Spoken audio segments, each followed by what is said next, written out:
I have been working in a Target for a long time. We face all kinds of customers every day, from the over-demanding dad to nagging kids. We try to manage everyone with a smile. But some customers turn out to be completely different from what they appear in the beginning. It was a boring Tuesday night, and I was cleaning the store. It was near closing hours when I noticed a woman standing in front of a shelf full of toilet paper. She was nodding her head from left to right and talking to herself in a very weird manner. I was stunned to see her behave like that. I stopped working and stood there in awe. She suddenly turned back and said, "Melissa, don't you have work to do?" I am sorry, ma'am." I turned around awkwardly and started mopping the floor again. It took me a second to realize what just happened. Wait a minute, how did she know my name? I don't even know her, and I'm pretty sure this is the first time we are meeting in person. I looked at her with a confused face and said, "Ma'am, how do you know my name?" She didn't reply, just stood there like before. I went to her and touched her shoulder when she suddenly broke free from her transient state and looked at me as if this is the first time she's seen me. "Can you please tell me where I will get the toilet paper?" "Ma'am, you are standing right next to them." She looked up at the stacked rolls of toilet paper and got extremely embarrassed. I could see in her eyes that all this time standing there, she didn't even notice these rolls. It was as if all this time she was in a different world. I asked her again, "Ma'am, you didn't tell me. How do you know my name?" "What? I don't know your name. What are you saying? You just called me by my name. I don't even have a name tag." "Ma'am, are you feeling all right?" Yeah,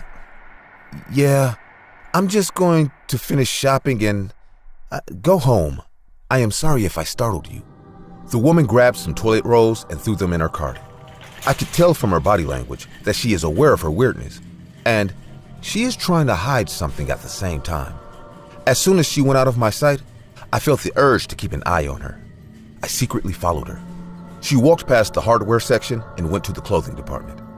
At that moment, there were hardly 3 to 4 people in the store. The clothing section was completely empty. The woman was going through boys' t-shirts like a normal person.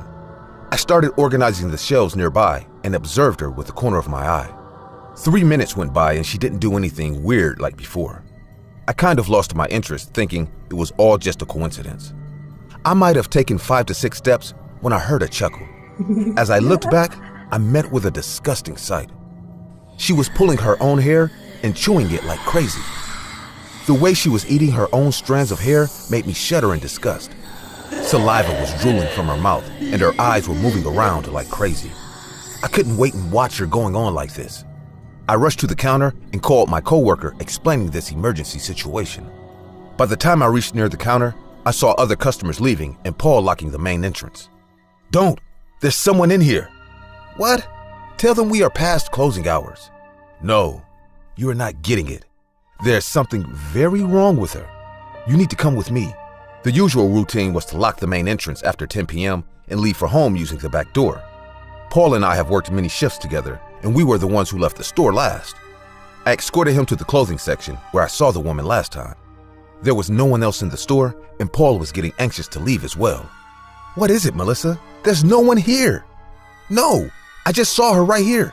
She was eating her own hair. I'm telling you, there was something wrong with her." "Look, I don't have time for all this. Let's make a quick round around the store and leave. I have a date to go to." We started searching the store. Paul was walking casually while I searched for that woman frantically. I even called out to her. "Ma'am, where are you? We are about to close the store. Please come out." But no sign of her. We came back to the entrance. I still couldn't shake off that memory of seeing her chewing her hair when I heard a gasping sound. My eyes went to Paul, who was standing right beside me. I noticed his face turning pale with an unknown fear. His eyes were stuck at something ahead of us. As I followed his eyes, I found that same woman standing in front of us. But this time, there was definitely something wrong with her.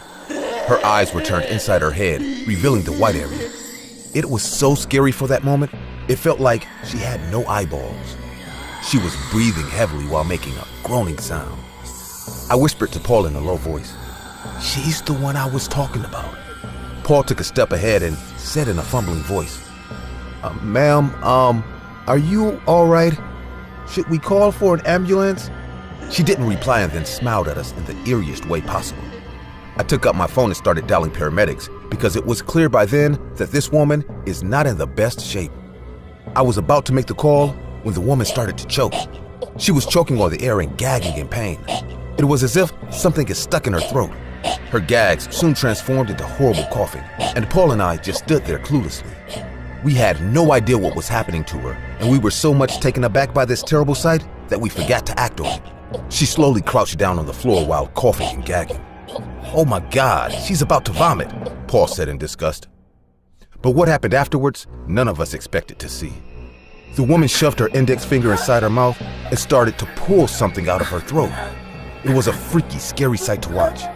After a few seconds of suffering like this, something actually started to come out of her mouth. Once she took her fingers from her mouth, we saw what it was. Believe me or not, that woman pulled out almost a ball of hair strands from her throat. Yes, all that hair she ate back then, she pulled it out from her stomach. I can't tell you how slimy and filthy it all looked. But there we were, watching this awful scene like statues. After discharging a pile of saliva-covered hairballs from her mouth, she got up and turned to Paul. Her inverted eyes turned back to their normal shape and she said, "Please, help me. She's trying to replace me." "Who? What do you mean?" Paul asked her, but before she could reply, something inside of her started to break her bones from within. Her body was bending upwards and downwards, sideways and in every direction possible, like crazy while her bones snapped. It was a scene from an Exorcist movie, and we had no idea what the hell was going on with her. I didn't wait anymore and called the paramedics. Paul screamed in fear as neither of us were able to witness this woman turning into a vegetable with her bones breaking one after the other. By the time the paramedics reached us, she was lying on the floor, wrapped and folded like a garbage bag and barely breathing. Her eyes were popped from its sockets with enormous pain and fear. Even though she was taken to the hospital, she couldn't be saved. Paul took a leave to get his shit together and didn't discuss a word about that woman or that night to anyone. But I couldn't just let this matter go.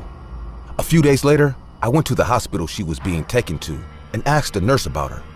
I had to give quite a description of her condition, and the nurse recognized. "Oh, you mean Miss Ruby?" Yeah, it was bound to happen anyway. I obviously got pretty shocked with that kind of reply and asked, "What? Why are you saying that?" The nurse told me she knew this woman from her neighborhood. Ruby lived close to her house. She had no family and was on her own, and she worked as a medium in seances. The nurse also told me her profession took a huge toll on her, and that in her last seance, she got very sick as the spirit denied going back. I understood why she said someone is trying to replace her that night. All her spooky behaviors were the result of being possessed. I don't know if all that is true or she was just a very sick individual. But trust me, the way Paul and I witnessed her bones breaking, it has to be some evil force lurking inside her at that moment. There's no human on earth who can break his or her own bones like that. Often at night, I woke up imagining those snapping sounds and her gagging voice trying to ask for help as the uninvited guest took over her body.